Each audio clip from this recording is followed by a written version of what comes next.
আমরা মেনে নেব। আপনারা নির্বাচনে পুরে প্রতিশ্রুতি দিয়েছিলেন ভিন্ন মানবতা বিরোধী অপরাধীদেরকে দৃশ্যমান বিচার এই নির্বাচনের আগেই জাতির সামনে দেখাতে হবে। এগুলোই হচ্ছে আমরা প্রতিশ্রুতি বাস্তবায়ন করতে হবে।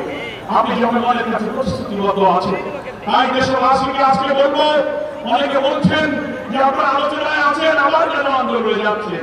এটাই হচ্ছে কারণ, আলোচনার টেবিলে যাচ্ছি কিন্তু সে আলোচনার সফলতার মুখ ধরছি না। মনে হয় কোন চাপের মধ্যে পড়ে সরকার কিছু মন্ত্রের ফাঁকি দিয়ে যাবে। আমাদের আন্দোলনের কর্মসূচি আমরা আজকে যেমন রাজধানীতে করছি, আগামীকাল সকল বিভাগীয় সদরে হবে, 26 তারিখে জেলা উপজেলায় হবে। দেশবাসীকে এই কর্মসূচি বিপুলভাবে সাফল করে গণ আকাঙ্ক্ষা উই অফ দ্য পিপল যেটা আমাদের আর্টিকেল 7 এর মধ্যে বলা হয়েছে, এর ভিত্তিতে জুলাই সালের আইনের ভিত্তি নিয়ে এই নির্বাচনী হতে হবে। আমরা ফ্যাসিবাদের রাষ্ট্র কাঠামো সংশোধনের জন্য এত রক্ত দিয়েছি, এত জীবন দিয়েছি। এখন যদি 2 মাস 3 মাস সংস্কার করার পর একটি দল ভয়ে এটা পরে হবে, তাহলে এতদিন আমাদের কেন পরিশ্রম করা হবে? সেই জন্যই আমরা বলছি আমাদের আন্দোলন এটা রাজনীতির অংশ। It is the part of politics.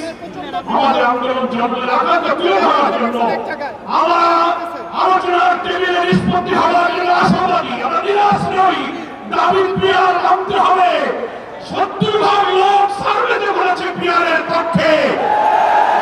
কমিশনে 31টি দলের 25টি দল পিয়ারের পক্ষে। আপনারা বলছেন পিয়ার খায় না, মাথায় নেয়। আপনারা বলছেন যে দেশের লোকেরা ভোট ইভিএম বোঝে না, তারা পিয়ারও বোঝে না। কোন রাজনৈতিক ব্যক্তিত্ব সম্পর্কে দেখা বলতে পারে না। আমরা জানেন দিচ্ছি গণভোট দিন পিয়ার পক্ষে আছে কি বিপক্ষে আছে। জনগণ যদি পিয়ার মানে তা আমাদেরকে মানতে হবে। বিপক্ষে যায় আমরা যে বাস্তবিকতা মেনে নেব। কিন্তু কেন আপনারা গণমুক্তি ভয় পাচ্ছেন? ভয় পাচ্ছেন কেন? পিয়ারের মধ্য দিয়ে যদি সকলে অংশীদারিত্বের ভিত্তিতে বেশি শক্তি কারো টাকা মুক্ত কোয়ালিটি পারমানেন্ট হয়ে একটি সুন্দর সরকার গঠন হয়, তাহলে যারা কর্তৃত্ববাদী সরকার ব্রুট মেজরিটি নিয়ে আরেকটি ফ্যাসিবাদী হয়ে উঠতে পারবে না, তারাই পিয়ারকে ঠেকাতে চায়। আসুন 5 দফা দাবির ভিত্তিতে গড়ে ওঠা এই আন্দোলনকে দাবি আদায় না হওয়া পর্যন্ত অব্যাহত রাখার অঙ্গীকার করে আজকে রাজধানী ঢাকার এই সমাবেশ থেকে বিদায় নিয়ে এখনই বিক্ষোভ মিছিলে যোগদান করব। আল্লাহ হাফেজ। বাংলাদেশ জিন্দাবাদ। জামাত ইসলামী জিন্দাবাদ।